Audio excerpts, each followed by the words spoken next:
Assalamualaikum warahmatullahi wabarakatuh. Halo teman-teman, perkenalkan saya Sabilillah Zahida dengan NIM 2403344. Di video kali ini, saya akan menjelaskan materi sejarah pemikiran ekonomi tentang David Ricardo dengan judul Ricardo yang licin membawa ilmu ekonomi ke jalur bahaya.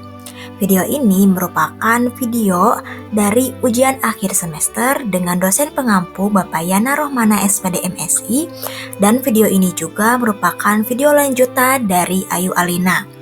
Jika teman-teman belum melihat video Ayu, silakan ya untuk melihat terlebih dahulu. Linknya sudah saya cantumkan di deskripsi.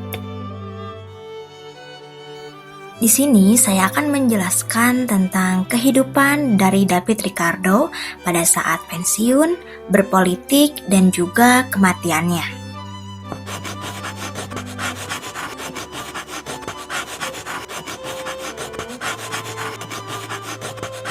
Ricardo ini pensiun di usia ke-42 tahun dari dunia bisnis karena beliau kehilangan minat terhadap bursa saham setelah mendapatkan keuntungan pada pertengahan tahun 1810-an.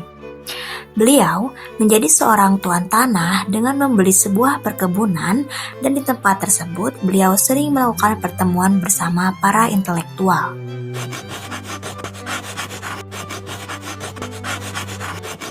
Selanjutnya, kita masuk kepada masa berpolitik dari David Ricardo. Beliau membeli kursi parlemen atau menduduki parlemen pada tahun 1819. Pada saat di parlemen, beliau sering aktif untuk menyuarakan tentang isu ekonomi, seperti beliau mendukung perdagangan bebas dan juga menentang Corn Law atau kebijakan jagung. Selanjutnya, kita masuk kepada masa kematian dari David Ricardo. Pada tahun 1823, pada usianya yang ke-51, beliau meninggal secara mendadak dikarenakan infeksi telinga. Beliau meninggalkan seorang istri dan 7 anak, dan juga beliau mewariskan kekayaannya kepada sahabatnya, yaitu Malthus dan juga James Mill. Selanjutnya, kita masuk kepada sumbangan positif yang diberikan oleh David Ricardo. Yang pertama, dia menjadi mentor awal aliran mata uang. Yang kedua, dia mengembangkan hukum pendapatan yang menurun. Dan yang ketiga, dia mengemukakan hukum keunggulan komparatif. Sumbangan yang pertama yaitu menjadi mentor awal dari aliran mata uang. Pada periode 1809-10, Inggris mengalami inflasi. Nah, inflasi ini disebabkan oleh membiayai perang Napoleon dan juga mencabut standar emas. Dalam bukunya yang berjudul The High Price of Bullion, David Ricardo menjelaskan bahwa inflasi tersebut disebabkan oleh Bank Sentral atau Bank of England yang mencetak uang terlalu banyak. Untuk mengatasi masalah tersebut, David Ricardo memberikan solusi, yaitu menurunkan jumlah uang yang beredar, kemudian menerapkan standar nilai emas. Sumbangan positif yang kedua yang diberikan oleh David Ricardo yaitu mengembangkan hukum pendapatan yang menurun. Hukum ini dia kembangkan dalam bukunya yang berjudul Essay on the Influence of Low Price of Corn on the Profit of Stock, yang dimana dalam buku ini dia mengasumsikannya secara sederhana. Asumsi yang pertama yaitu satu pertanian hanya memproduksi jagung. Yang kedua, upah tetap real, yang dimana setelah inflasi berada pada level subsisten. Dan yang ketiga yaitu kapitalnya tetap. Jadi secara sederhana, hukum pendapatan yang menurun itu ketika tanah itu kuantitasnya sama, tidak bertambah, tetapi tenaga kerja atau modal itu ditambah sehingga akan menghasilkan output yang menurun atau bahkan tidak ada sama sekali.